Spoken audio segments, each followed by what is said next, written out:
Sabrina here from Scrappy Tales Crafts, and today I'm showing you the first 5 cards that I created with the July 2019 Pink and Main Pen Pal card kit.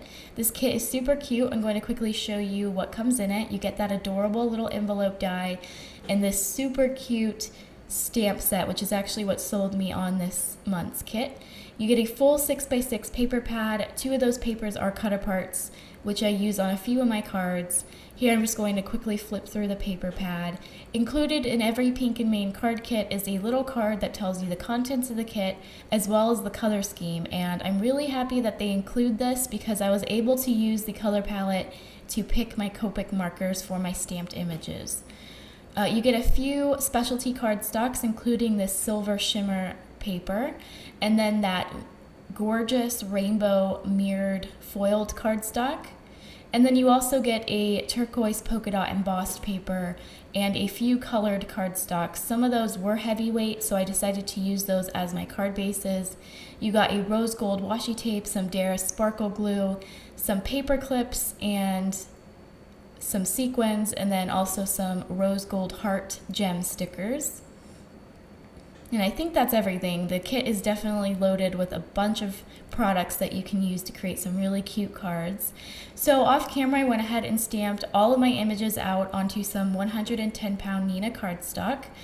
And I did stamp all of my images with my Memento Tuxedo black ink. This ink is alcohol friendly and can be used for your Copics. At this point, I wasn't sure what I was going to do with all of these stamped images. I just knew that I wanted to use all of them, so I figured I will just stamp, color, and cut all of them beforehand and just pick the die cuts that I wanted to use for each of my cards. This is my preferred method with my 10 cards 1 kit. I just find that I work a little bit faster this way. And so I did decide to color all of my images with my Copic markers. For the most part, I place the caps on the screen as I'm using them, but if I forgot to do that, just know that all of my Copic markers are listed in my coordinating blog post.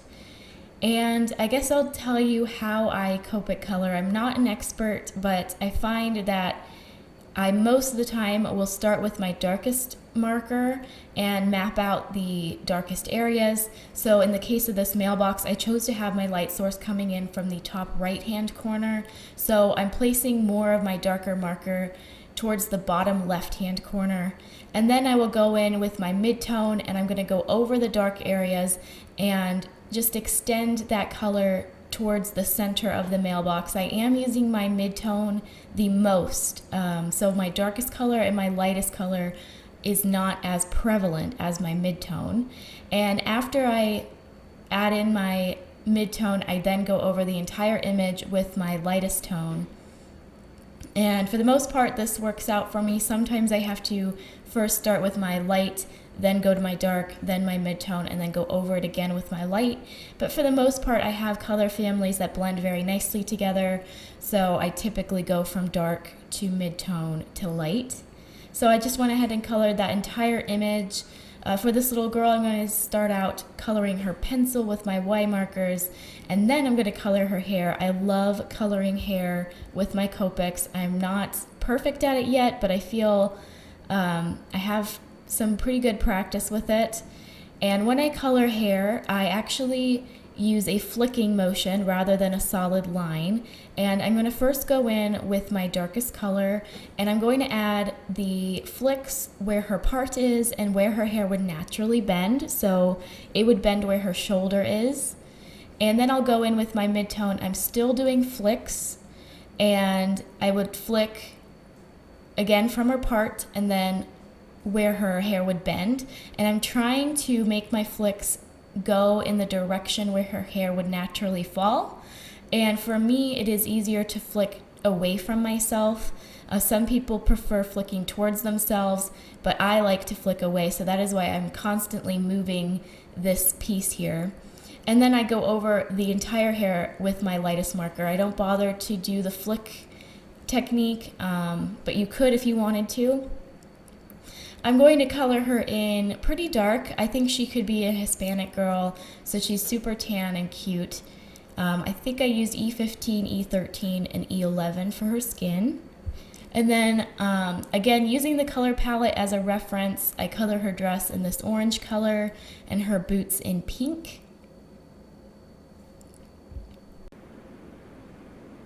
After I'm finished coloring her little boots, I'm going to color the puppy that came in the stamp set. I think he was my favorite stamped image. I used him with the mailbox and the two girls. I thought he went nicely with both. I did decide to color all my dogs the way that the dog is shown in the pattern papers. So all my puppies are black and white. For the darker areas, I used C8 and C6. And for the gray areas of the pup, I did C4 and C2. And for this other girl, I'm just going to show you how I colored her hair. I did color her clothes in the exact same way as I did on the other girl. I decided to leave her hair in, one, because I love watching people color hair with their Copics, and two, her hair is different. She has bangs and her hair is pulled into a braid, so naturally her highlights and lowlights will be very different from the other girls. I am coloring her in as a blonde, and since her bangs are rounded over her forehead, the top and bottom of her bangs would have the darkest shadows, so that is where I'm adding my darkest flicks, and then the center of her bang would be the highlight. I'm also adding some darker flicks where the knots of the braid are, and also behind her head. That would naturally cast a shadow. And then I'm going to take my mid-tone and go over my dark areas. I'm still adding flicks. It's important to add flicks because that is what makes your hair look like different strands of hair. So my biggest struggle when I first learned how to do hair was I overdid my mid-tone. So you want to leave some white areas left on your hair. And that way when you go over it with the lightest marker, you're not going to lose the strands of hair and you're going to have that highlight color. So there's going to be some more contrast. So my biggest struggle was I went heavy-handed with my mid-tone and I colored all the hair with it, because leaving white areas is not something you typically do when you color with your Copics. So that's kind of the learning curve I had with that, and I guess that would be my biggest tip. All right, so I just finished off her clothes, and I off camera colored the envelopes. They're pretty simple to color. I did color them the exact same way that they're presented in the pattern paper here. Again, I was very inspired by the colors in this kit, and so that's how I colored all of the stamped images. Okay, what I'm doing here is I took a bunch of the pattern papers from the paper pad and I decided to stamp the row of envelopes and the two outline hearts onto some different sheets of pattern paper, and then I fussy cut them out. I'm going to use the envelopes and the hearts kind of like embellishments. I use them the same way I would use my sequins, so I thought that these would be really cute and they went with all the stamped images, so I did fussy cut a whole bunch of envelopes here and also my colored images. I'm just going to set those off to the side and start card number 1. I wanted to use this adorable little mailbox image. I think this one's my second favorite. I just love that little snail. It's so cute. And I'm also going to add in the little dog. I think he fit very nicely with the gang. And here you can see what I mean when I say I use the hearts and envelopes as embellishments. I thought since I colored the mailbox pink, it would be a super cute Valentine card, so that is what I'm doing here. I decided to take a red Zig Clean Color Real Brush marker and scribble it off onto an Art Impressions watercolor palette. And I'm going to take a watercolor brush and move the ink from the palette to my Canson XL watercolor paper. And there's no rhyme or reason as to how I'm doing this. Right now it just looks like a blob, because essentially it is. And I'm just trying my best not to get any harsh edges, so I'm using a lot of water here. And I'm also using my stamped image as a guide to see how far I want to add the watercolor. And I really just wanted this blob to accent my stamped image and make it look like it's not just floating on a white card panel. I thought the little bit of watercolor added a very soft, cute touch, and it added also to the Valentine feel of this card. I did splatter some water using my spray bottle, and then I'm also going to splatter some watercolor using a paintbrush here. I did just use whatever was left on my palette to add the paint splatters.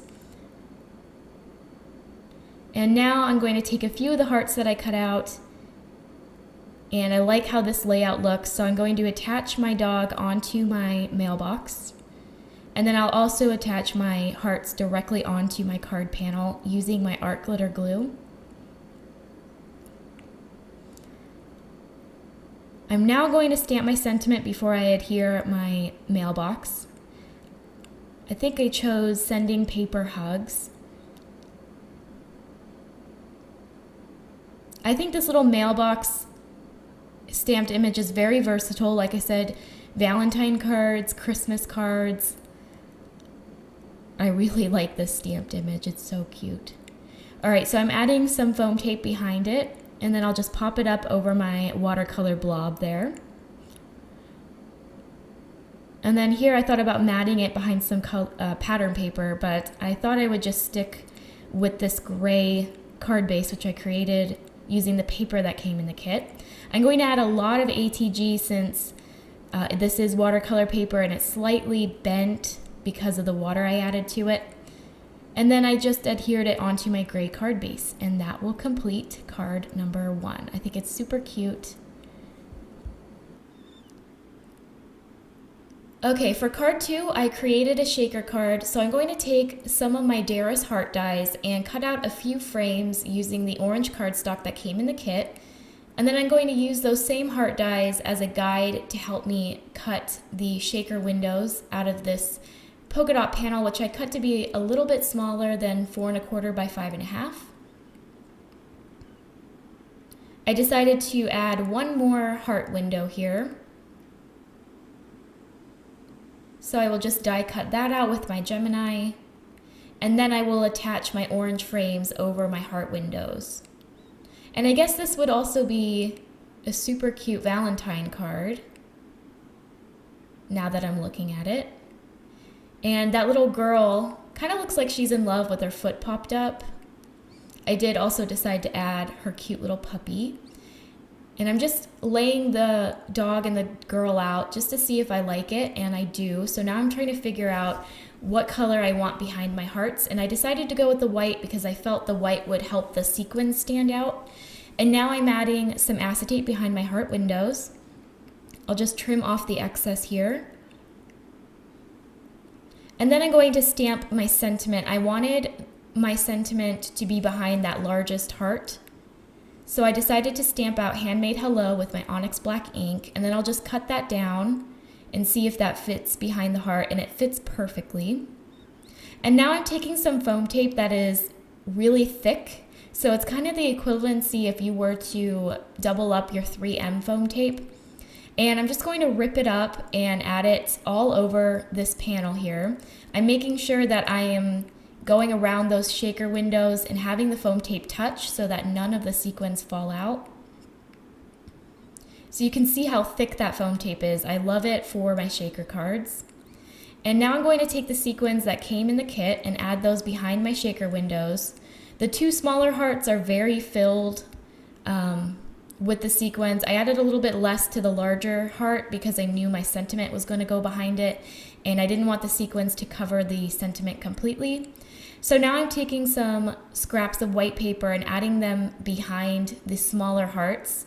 And I wasn't confident that I would be able to line up my sentiment properly in the large heart. So I decided to dump the sequins out and add them on top of my sentiment and then line up my foam tape panel over the sentiment. And this tape is super sticky. You can just see there that I actually stuck it onto my glass mat and it still left some sticky residue on my mat. I'm going to attach this panel onto my 110-pound standard A2 card base, and that will complete the shaker. I think it turned out really cute. And now I can add the little dog and my girl here. I will attach the pup and the girl with my art glitter glue. I didn't want to add any more dimension to this card since it is pretty dimensional already. I'm also going to glue one of the envelopes that I cut out and two of the larger hearts that I cut out from the pattern paper. attach those down with my art glitter glue, and I felt like my girl and my pup were just floating, and I wanted to ground them. So I'm taking the rose gold washi tape that came in the kit, and I'm just going to add a strip of that to the bottom of the card, and I'm really happy that I did that. I think it adds a really pretty shine to the card, and like I said, it did help to ground my characters. I'm just going to add a little bit of more art glitter glue to make sure that everything is adhered properly, and that will complete card number 2. I think this one is so cute. For card 3, I unfortunately lost the footage of how I stamped the sentiment into the girl's pencil, but it's pretty simple. I just took a few of the sentiments from the stamp set, inked them up with my Onyx Black ink, and stamped them inside this girl's pencil, and I'm super happy with how this turned out. I think it's a cute way of using your sentiment stamps. So here is a close-up of how that turned out. And now I'm going to take that notebook pattern paper that came in the paper pad. This was one of my favorite patterned papers. I'm going to add some ATG to that and mat it behind some of the orange cardstock that came in the kit. And then I'm also going to take one of the cut-aparts and add that to the corner of the notebook paper. But first I'm going to pop up my little girl here with some foam tape. And I thought it would be cute to use one of the paper clips that came in the kit and have it look like I just clipped all of these papers together.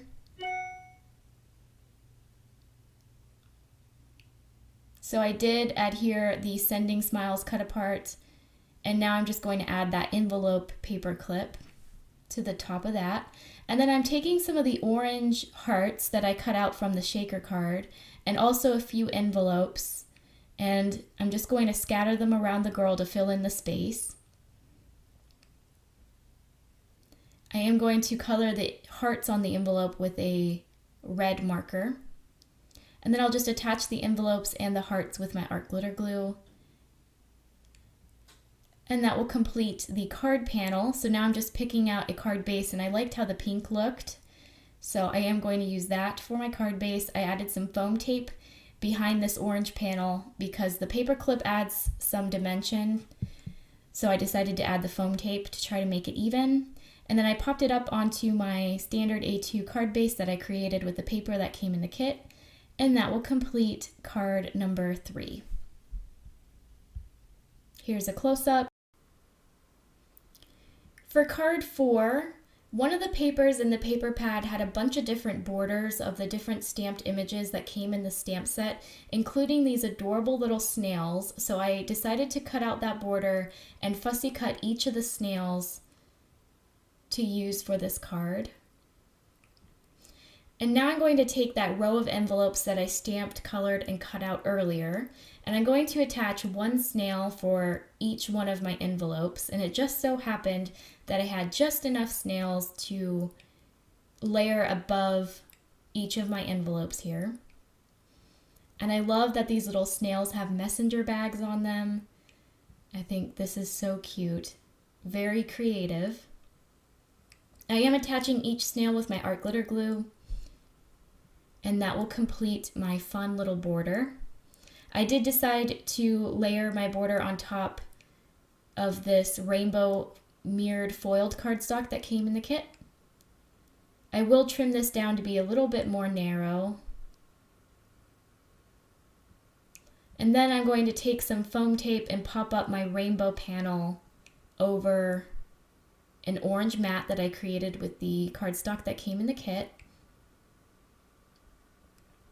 And then I cut down a piece of pattern paper to 4 by 5 1/4 inches. I'm going to attach my orange strip with some ATG tape towards the bottom of this pattern paper. And I think that looks adorable. I think this is my favorite card.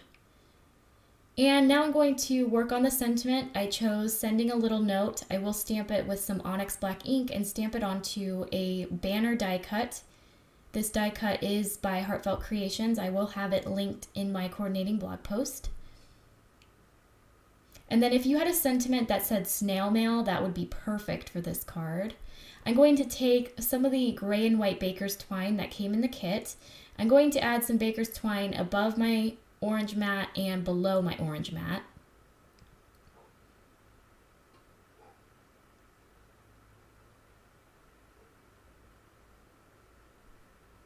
I am adhering my baker's twine with some washi tape, which I would recommend using Scotch tape because washi tape isn't that sticky, so I had some trouble there. I did make a bow off camera and I did attach it to the side of my snail border. And then I also adhered my sentiment using some art glitter glue. I'm going to add a bunch of ATG tape to the back of this panel just because I don't want my twine to come loose. And then I'll just attach it to the pink card base that I created with the colored cardstock that came in the kit. And that will complete card number 4. I think that one's my favorite. I love the little snails. Okay, for the final card, this was a pretty quick card to create. I did some die cutting off camera. I cut out a white circle, a turquoise circle frame, and a smaller orange circle, and I just adhered all of those together. And then I'm going to take the puppy that came from the stamp set. I'm going to add some foam tape behind him to pop it up onto the center of my circle.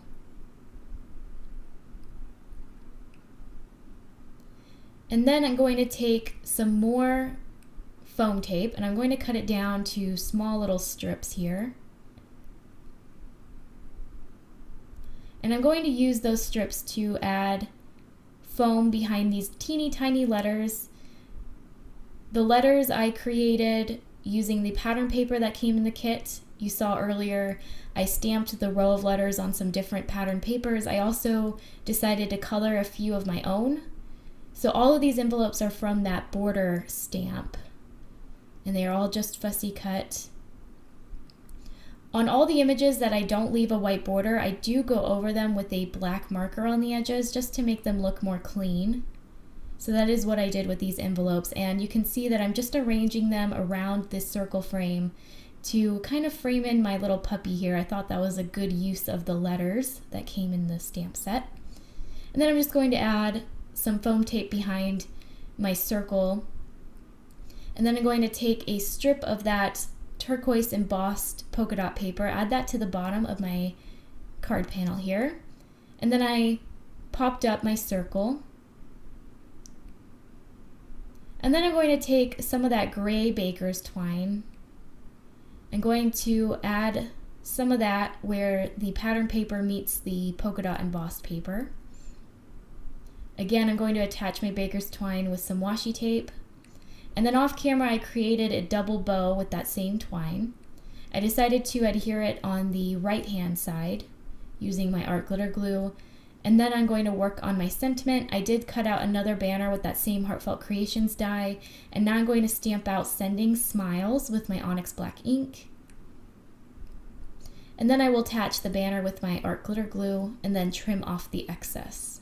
So this card was pretty quick to put together, and I think it's really cute. So I will attach my panel onto my white card base, and that will complete card number 5.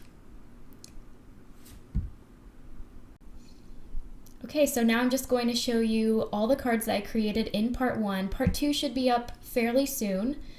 If this kit is not sold out, I will link it down below. I have been eyeballing Pink and Main's kits for a while now, and I thought that this Pen Pal kit was adorable, so I did just go ahead and get the 3 months that they ask you to get. And I'm going to try them out. I'll see if I like it. I am trying to venture off into using other kits besides the hero ones, so if you have any suggestions, let me know. And if you haven't yet already, please subscribe to my channel and hit that notification bell if you want to know when my next video posts. Thanks again for watching, and I'll see you next time. Bye!